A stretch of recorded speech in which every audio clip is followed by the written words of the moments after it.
Good morning, everyone. Today I'm going to discuss about the main features of international criminal law. But before starting the international criminal law, I have left out certain international crimes, like which I'm going to discuss it today. Like we have already discussed the war crimes, the crime against humanity, genocide, and torture itself. Apart from that, there are various other crimes which are also considered to be international crimes under the international criminal law. We'll discuss it one by one. Like one of the crimes, international crimes, is aggression. See, throughout history, the world community has sought to prevent war and eliminate aggression. In the Middle Ages, theories on just and unjust war were formulated. After World War I, that was from 1914 to 1918, efforts to curb this war resulted in the establishment of League of Nations. Even the Treaty of Versailles of 1919 called for the prosecution of Kaiser Wilhelm II for waging unjust war, but efforts to carry out this provision were fruitless. The Kellogg-Briand Pact of 1928, it provided for the formal renunciation of war as an instrument of national policy. And this renunciation, it became the basis of the London Charter of 8 August 1945, and which established in Nuremberg of the International Military Tribunal for the prosecution of the major Nazi war criminals, and of the 1946 Charter for the International Military Tribunal for the Far East, establishing a similar tribunal in Tokyo. These charters, the indictments and also the judgments of the tribunals, and the 1947 United Nations resolutions embodying the Nuremberg principles are among the legal sources for considering the aggression a crime against peace. And in 1946, the UN Charter, it prohibited aggression but did not define it.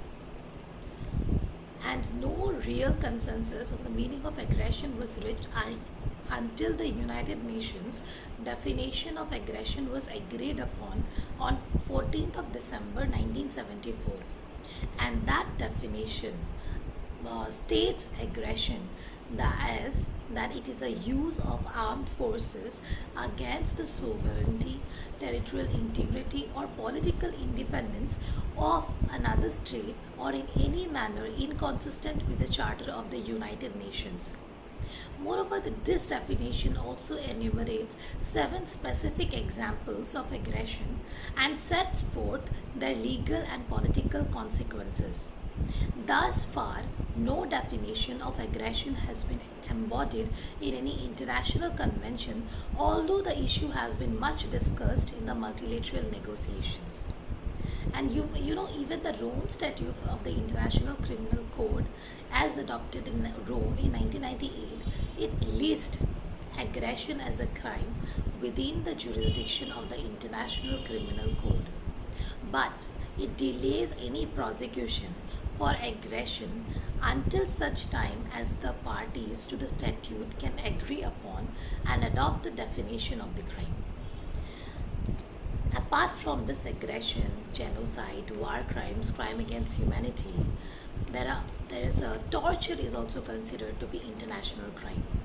The 1984 Convention Against Torture and Other Cruel, Inhuman, or Degrading Treatment or Punishment, it defines torture as any act by which severe pain or suffering, whether physical or mental, is inflicted on a person by or with the consent or acquiescence of a public official in order to achieve certain purposes.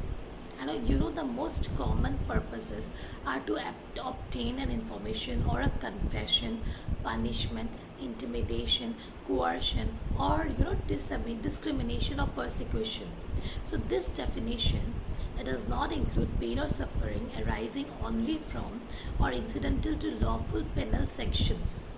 The Torture Convention, it has achieved very broad acceptance by the states, and it establishes an enforcement regime similar to that of the 1949 Geneva Convention. in which the parties, they agree to make torture punishable under the domestic law, and also agree to take the steps necessary to prosecute those offenders within their jurisdiction. Moreover, you see the convention's definition of torture, it is extremely narrow. It excludes the act of torture which is committed by individuals in a personal capacity, except in those cases where there is some government or official complicity. The concept of torture, as an international crime, it is correspondingly constrained. So apart from this, drug offenses, drug trafficking, I already told you that these are transnational crimes also, which are included within the purview of international crimes. Now, drug offenses are also regarded to be international crimes. The international community, it has adopted a number of treaties which is designed to control the illicit production, manufacture, trade, and use of drugs. The 1961 Single Convention on Narcotic Drugs, as amended by its 1972 protocol, it established the International Narcotics Control Board to regulate the production and sale of narcotics, cannabis, and coca leaves. The 1971 Convention on Psychotropic Substances, it extended this regime to chemical drugs. The 1988 United Nations Convention against illicit traffic in narcotic drugs and psychotropic substances, it defines internationally recognized drug trafficking offenses, and it requires the parties to criminalize them under the domestic law. We also have got the NDPT Act in India, which prohibits the drug trafficking and drug related offenses. The US has signed almost all three of these conventions, and it incorporated these provisions into law. Apart from this, terrorism and threats to civil aviation is also an international crime. Terrorism, you see, it is an extremely dangerous form of criminal activity, and that needs suppression both at the national level and also at the international levels. Unfortunately, you see, states have found it impossible thus far to agree on a general definition of terrorism as an international crime.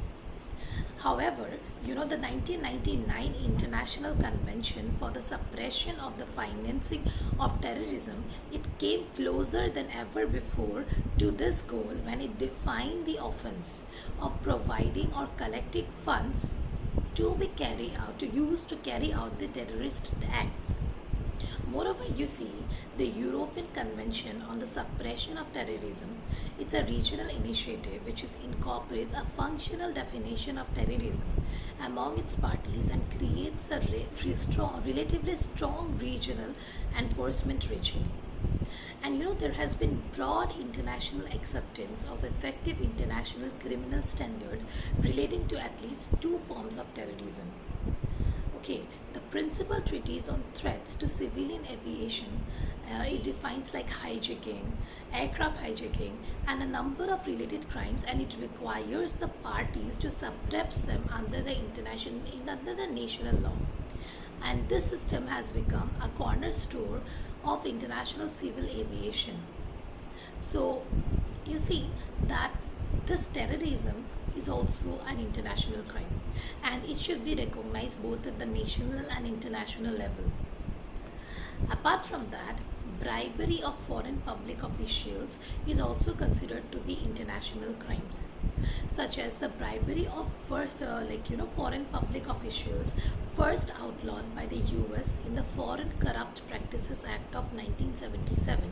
It is gaining recognition as a crime under international law. The 1997 Convention on Combating Bribery of Foreign Public Officials in International Business Transactions, it has been signed by 34 countries and entered into effect into February 1999. And this treaty, it sets a general standard to be met by its parties in outlawing such bribes, but does not explicitly require states to impose sanctions on corporations as opposed to individuals. It has also been criticized for its failure to establish any uniform penalties for bribery, and for its failure to ban the tax deductibility of bribes paid to the foreign officials. So This is bribery of the foreign public officials is also considered to be an international crime. Moreover, there are certain other international crimes which are defined by various international conventions or treaties, which includes counterfeiting, the theft of cultural property or archaeological treasures, the crime of apartheid, and the threat or use of force against internationally protected persons such as diplomats. So these are certain international crimes which are to be taken into consideration. Moreover, you see, I have already discussed with you what is the meaning of international criminal law, and we will be dealing with the features of international criminal law too. So you see, this particularly international criminal law, it is a subset of public international law, you can say, and it deals with the criminal responsibility of individuals for the most serious human rights and most serious of human rights and international human rights humanitarian law violations. Okay, and you know the main categories of international crimes which I have already discussed with you.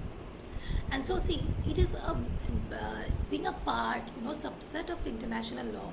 It is relatively a new and very constantly developing branch of public international law. And as I have already told you, that it criminalizes the most serious violation of human rights and international humanitarian law, and exposes the perpetrators of such conduct to a criminal liability. It provides for criminal sanctions that apply to all perpetrators.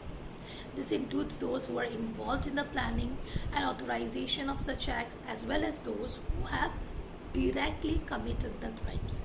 So, as such, those at the highest political level and military level can also be held accountable for the international crimes. And why this international criminal law is so important? As you know, see that like criminal accountability of for serious crime, it is of fundamental importance with regard to respect of rule of law, deterrence of future violations, and the provisions of redress and justice for the victims. Like, and many times the question comes like whether all the violations of international law and international humanitarian law shall be considered to be criminal in nature. The answer to that question is no, because only the most serious violations of international humanitarian law and international human rights law are considered to be international crimes, such as the crime against humanity, the war crimes, genocide, torture, etc. Moreover, you see that this particular international criminal law, like being a body of laws, norms, and rules which governs the international crimes and their repression, as well as rules which is addressing the conflict and cooperation between the national criminal law system. See, criminal law is definitely, it prohibits and punishes the behavior judged to be antisocial. Because see, each country's laws are a reflection of its values. There are often large differences between the national laws of different countries, both with respect to the nature of crime themselves and also the penalties considered appropriate.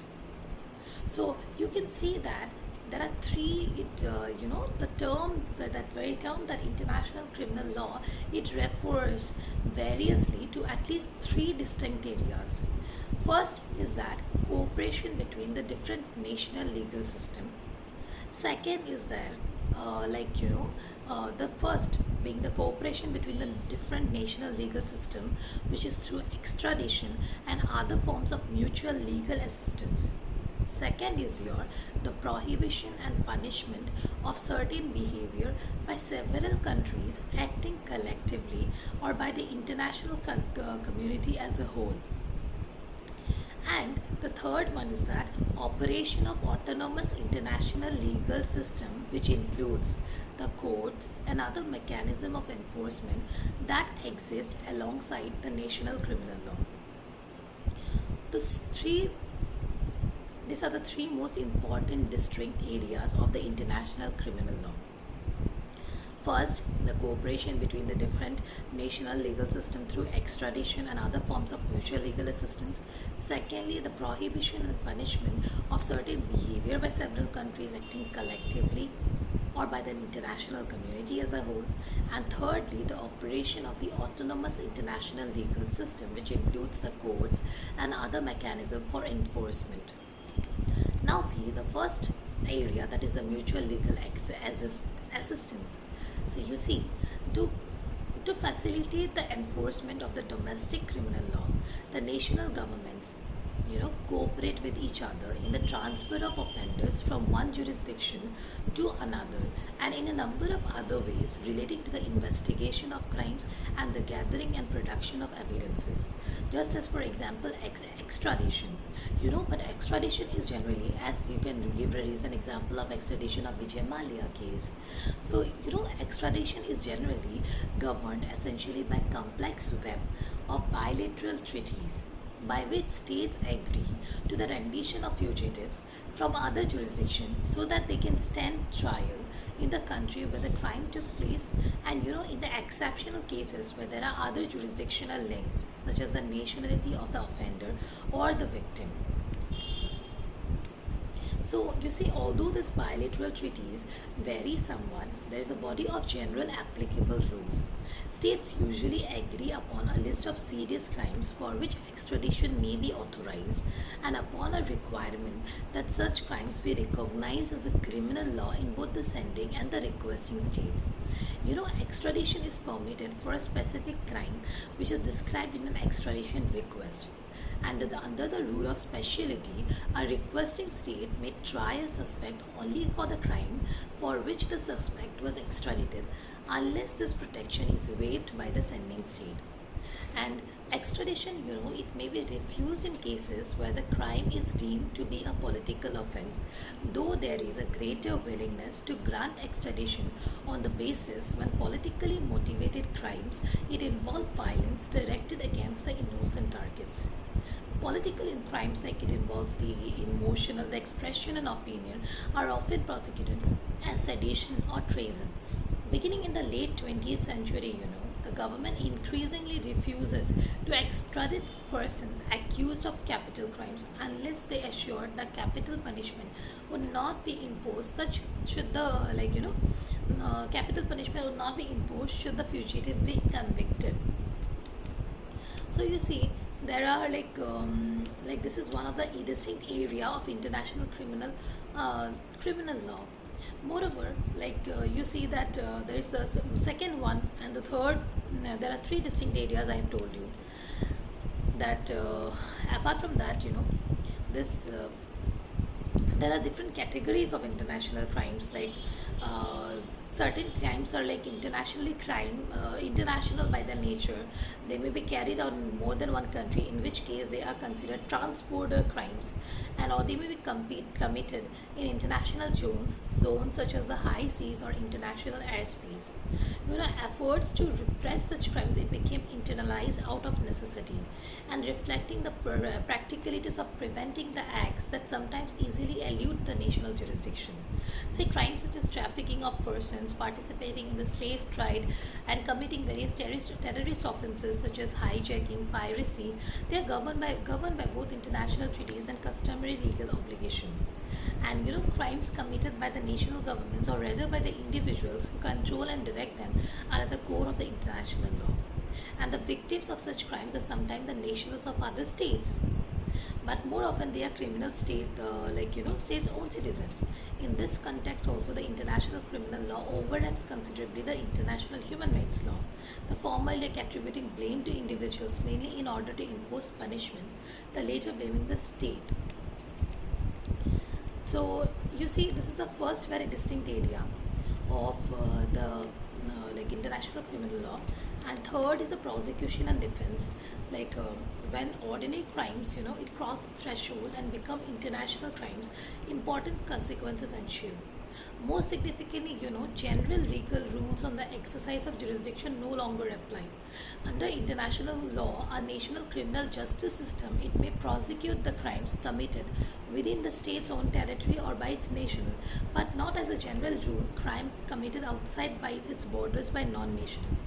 This rule, however, has been relaxed in case of war crimes, crime against humanity, and genocide. Under what is known as like universal jurisdiction, national courts may prosecute these offences no matter where or whom they are committed. India, in the 1990s, Belgium adopted the controversial legislation that granted its courts the authority to try anyone, even the leaders of other countries, for such offences. In 2001, the ICJ ruled that Belgian legislation was invalid because it wrongly assumed that Belgian courts can try foreign heads of states or other senior officials while they are still in office. So you see, this is the second very part, dealing with the international crime, criminal law. And third is like the what are the courts and the like tribunals available to us. The third very area, that like the most important is the International Criminal Court, and apart from that we have got the tribunals also. Just as I have given the example of number of tribunals, the first the tribunal of Rwanda tribunal, the tribunal of Yugoslavia, all these are examples of where you can get a remedy for this such kind of international crimes. So in the next class I'll be discussing like what are the other features of the international criminal law as a whole. Thank you.